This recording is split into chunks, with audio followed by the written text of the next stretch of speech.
Hello everyone. As I have told, in this video, we are going to design our home page. Okay. So if I refresh, this is what the output we were getting and all the data we are fetching from our database. So let's start. First, we will set one navigation bar. So you no need to write the code from the scratch for the navigation bar. So what you have to do, you have to just copy it. From where to copy, I'll tell you. See here, in the address bar, you have to search for github.com slash my username is Priya 9096 slash. Okay, what you have to search for github.com slash Priya 9096 slash hit enter. So it will redirect you on my profile. Okay. If you don't have your GitHub account, you no need to worry, guys. You just need to copy the code. In the upcoming sessions, we will be learning how to create the GitHub account, how to create the repository, and all those things. Okay. So as of now, just copy the code. Now, if I go to the repositories, in the repository, you have to search for CRUD, C-R-U-D, CRUD. So here you will be getting one repo name with the name Python project CRUD. So let's open it. Inside this is your food app templates, and inside the templates, you will be having one base.html. You have to copy this code. Okay, in the description, you will be getting direct this link. You can click on that link, okay, instead of searching like this. So now I will copy this code completely, and at the top of our home.html, we'll paste this code. Okay. So now some part of the code you have to remove, like this end block body. Next, you have to remove this logout also, this URL. This URL you also remove. Instead of profile, I'll just write it here as add item. Add item. Next, this URL also you have to remove. Okay. Next. Okay, that's all. So this home page, explore our food items, I don't want it, so I'll just remove it. So now if I save the code, if we go back and just refresh it, see we got this particular navigation bar. So now let's style this particular items, okay, which we are fetching from the database. So for that purpose, we are going to use the Bootstrap Grid layout, okay. In that grid structure, we will be having rows, and in one row, we will be having 12 columns like this. Okay. So let's arrange it. So this unordered list, I will remove. We don't need it. So what I want is for each item which is present in our database. Okay. So for each item, one row should be present. For burger, one row. For pizza, one row. Okay. So here inside the for loop, instead of writing like this, I'll just remove everything. What I want is inside for loop, we will create one div container. Okay. And this is the closing of div. So for this div, we will give the class name as row. Row. So one by one in item variable, each item will come from our database. And for each item, one row will be created. Okay. Now inside each item, we have item name, item description, item price. So let's display it. So first two columns, I'm going to keep it empty. Okay. So here we just need to make use of class call MD2. So two columns from the first row, we will keep empty. Okay. Next two columns we will use, or four columns we will use to display the image. So I'll just write it here. Class. Next call MD, four columns. Next four columns, I need the item image. So image src is equal to, we will give the URL. So item dot image. Okay, that's all. So next we will close this. Now we need to give the height of our image. Height is 200 pixels. Okay. Okay. Height is 200 pixels. Next three columns I'm going to use to give the item name. So this call MD 4 I'll copy. We'll replace that 4 to 2. Two columns for item name. So I'll just write item dot item name. Okay. And last one column or two columns we will use for one button. We will display one button. Last two columns. I'll just write it here. Item dot, not item dot. We need one button, right? So I'll just write it here button. This is my details button.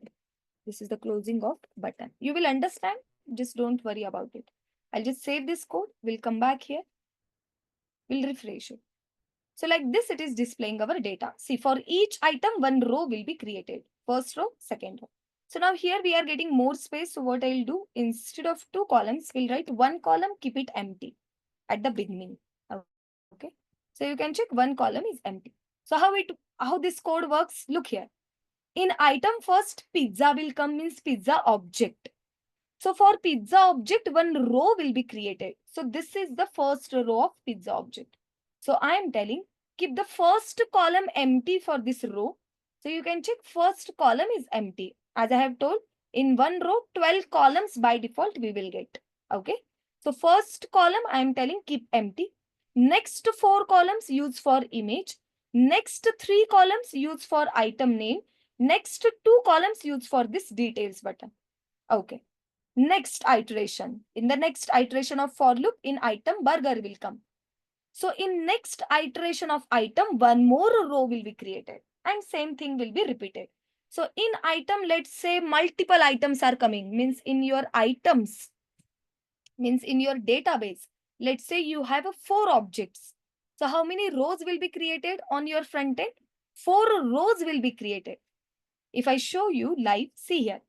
I'll go to the add items. I will give the item name as a dosa. So I will write the dosa is spicy. Price is 200 and item image. So I'll just take one dosa image. Dosa image. Any random image we will pick. I guess this is okay. So I'll right click, copy image address. So we'll come back here. I'll just paste that image. We'll save it. So one image got added. So 3 rows it should create, right? So if I come back and if I refresh it, can you check? I got the dosa also here. Okay. Okay. So in between the image, I need some space. So what I will do after creating the row, before it will create the next row, we will use the BR tag, the line break. Okay. So now if I refresh this, yeah, we are getting that BR tag. Now this pizza, burger, dosa, I want it here at the center and this details button also at the center. So some margin top we will give for those name. Okay. This is item name and this is the button. So inline CSS, we will use style attribute. We'll write margin top. Margin top some 60 pixels I'll give. Okay. If you wanted to give some other properties like font family. Okay. Font family, I can use cursive. Cursive. Okay. If you wanted to change the font size, means font size will increase little bit font size.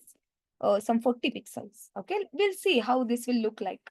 If I go back and just refresh it, it will look like this. So 40 pixels is too much. So I'll just round up to 20 pixels. Let's see. Yeah, it's quite good. So this details button also, I want it.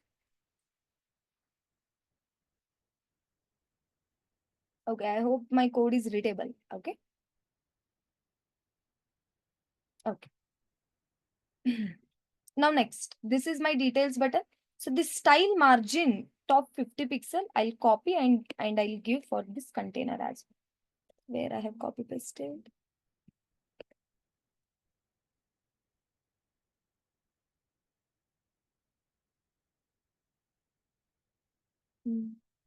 This issue with the syntax. I'll just copy it properly. Okay, we have not closed the double quotes, right? Okay, so we'll close this double quotes. Now it's quite fine. So I'll just save this code. We'll go back and just refresh it. So we are getting the details button here. To details button also, if you wanted to style like background color, I want it black. Okay. Next, if you want the text color, of course, it should be white now. White. What next? Next, I want some border radius. Rounded corners we need. Border radius some 10 pixels. We'll see how it will look like. Refresh it. Yeah, that's not quite good. So I guess we have given the properties to the container, not to the button. My bad. So this background color, border radius and all, I'll just copy and I will remove it from here.